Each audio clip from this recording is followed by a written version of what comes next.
নমস্কার, আমি তোদনা। আপনাদের যখনই কিছু মনপসন্দ খাবার খেতে ইচ্ছা করবে, ইউটিউবে গিয়ে লিখুন বাঙালির রান্নাবান্না আর সাবস্ক্রাইব করুন আমার চ্যানেল। এবং আমার সমস্ত রান্নার আপডেট সবার আগে পেতে বেল নোটিফিকেশানটা অবশ্যই অন করবেন। আজ আমি চিজ দিয়ে এগ পরোটা রোল বানিয়ে দেখাবো। এটা আপনারা অবশ্যই বিকালে বা সকালে জলখাবারে পরিবেশন করতে পারেন। তাহলে দেখে নিন চিজি এগ পরাঠার রোল বানানোর জন্য কি লাগছে। 4টি পরোটা বানানোর জন্য সেই মতো আমি ময়দা নিয়েছি। লাগছে 4টি ডিম, ক্যাপসিকাম কুচি 2 টেবিল চামচ, অর্ধেক টমেটোর বীজ ফেলে দিয়ে ছোট ছোট করে কুচিয়ে নিয়েছি, একটা মাঝারি মাপের পেঁয়াজ কুচি, 2 টেবিল চামচ গাজর কুচি। এই সব উপকরণ আমি খুবই ছোট ছোট করে কেটেছি।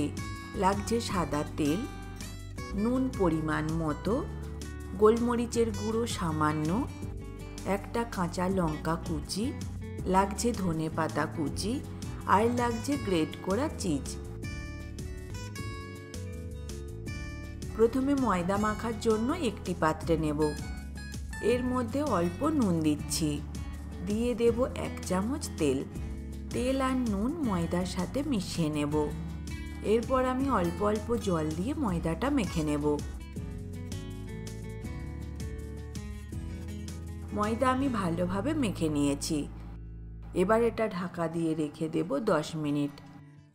পরোটা বানানোর ঠিক আগে ডিম ফাটিয়ে নেব একটি পাত্রে। সব ডিম ফাটিয়ে নেব। ডিমের মধ্যে দিয়ে দেব এক এক করে সব উপকরণ। দিচ্ছি গাজর কুচি, পেঁয়াজ কুচি, টমেটো কুচি, দিয়ে দেব ক্যাপসিকাম কুচি, দিচ্ছি কাঁচা লঙ্কা কুচি, দিয়ে দেব ধনেপাতা কুচি। এবার দিচ্ছি গোলমরিচের গুঁড়ো, পরিমাণ মতো নুন দিয়ে দেব। এরপর এই সব উপকরণ একসাথে মিশিয়ে নেব। এবার পরোটা বানাবো। আমরা রুটি বানানোর জন্য যেমন ময়দা মাখি সেই রকম মাখলেই হবে। এর থেকে 4টি লেচি কেটে নিচ্ছি। একটা লেচি নেব।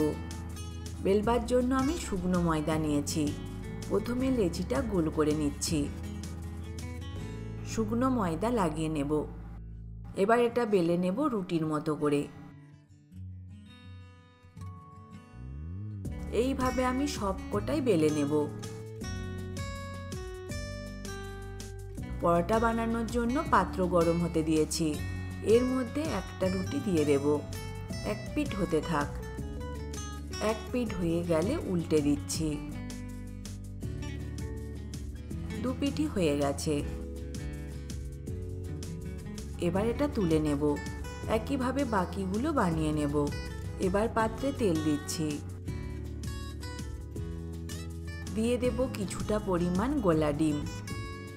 ওপরে দিয়ে দেব রুটি। হাত দিয়ে চেপে দিচ্ছি যাতে ডিমের সাথে লেগে যায়।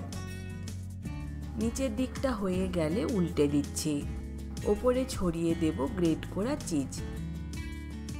এবার এটা হতে দেব বেশ কিছুক্ষণ। এবার এটা তুলে নেব। তৈরি হয়ে গেল এগ পরোটা। একইভাবে বাকিগুলো তৈরি করে নেব। এরপর গরম গরম পরিবেশন করুন চিজ এগ পরোটা। তবে আপনারা চাইলে অবশ্যই রোল বানিয়ে এটা পরিবেশন করতে পারেন। এই রেসিপি যদি আপনাদের ভালো লাগে অবশ্যই লাইক বা কমেন্টের মাধ্যমে জানাবেন, পারলে শেয়ার করবেন। আরও এই রকম নতুন নতুন রেসিপি পেতে আমার চ্যানেলকে সাবস্ক্রাইব করতে ভুলবেন না। আজ তবে এই পর্যন্ত থাক। আবার দেখা হবে নতুন কোনো এক রেসিপি নিয়ে। ভালো থাকবেন, সুস্থ থাকবেন। ধন্যবাদ।